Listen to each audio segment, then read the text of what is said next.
장루관리 이론. 일상생활 장루관리. 일상생활 장루관리에서는 일상생활 속 문제 발생 시 대처 방법에 대해 알아봅니다. 일상생활 속 장루관리는 어떻게 진행할까요? 먼저 일상생활 속에서 장루주머니는 누출되지 않도록 예방이 필요합니다. 주머니는 3분의 1에서 2분의 1 정도 차면 비우고 주 2에서 4회 주기적으로 피부보호판을 교환합니다. 취침 전 장루주머니를 비우고 취침 2시간에서 3시간 전에는 간식이나 물을 먹지 않는 것이 좋습니다. 다음으로 회장루의 관리 방법에 대해 알아봅니다. 음식 섭취 후 제대로 소화되지 않은 경우 섬유질에 의해 장이 막히는 음식 막힘 증상이 나타날 수 있으며 부분적으로 또는 완전 폐색이 발생할 수 있습니다. 부분 막힘에 대한 관리 방법은 다음과 같습니다. 첫 번째, 장루가 부어있기 때문에 피부 보호판의 구멍을 평소보다 더 크게 자르고 교환합니다. 두 번째, 오심과 구토 증상이 없는 경우에는 음식물은 먹지 말고 물만 마십니다. 세 번째, 온찜질로 복직근을 이완시킵니다.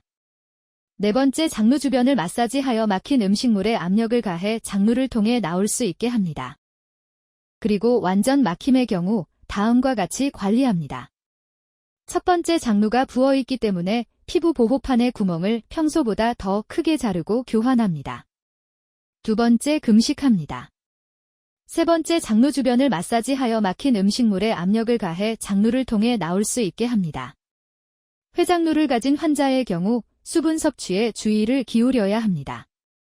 수분 섭취가 너무 적게 되면 탈수되기 쉽습니다. 하루 1.5에서 2리터 이상의 충분한 수분 섭취를 권장합니다. 회장루는 변이 나오는 구멍이 좁은 편이므로 특히 수술 후 6주간은 다음 열거한 식품 중 장폐색을 유발하는 음식은 조심하여 드시는 것이 좋습니다. 회장루 보유자는 다음과 같은 약을 투약 시에는 통과 시간이 감소하기 때문에 불완전하게 흡수될 수 있습니다. 장용성 정제, 크기가 큰 약, 시간이 지나면서 서서히 분리되는 캡슐과 같은 정제의 경우 물에 잠기게 하고 30분 안에 용해되면 복용해도 됩니다. 투약 시 규칙은 다음과 같습니다. 첫 번째, 약 처방 시 의사나 약사에게 회장루 보유자임을 알리도록 합니다. 두 번째, 약제, 씹어먹을 수 있는 약을 복용하는 것이 좋습니다.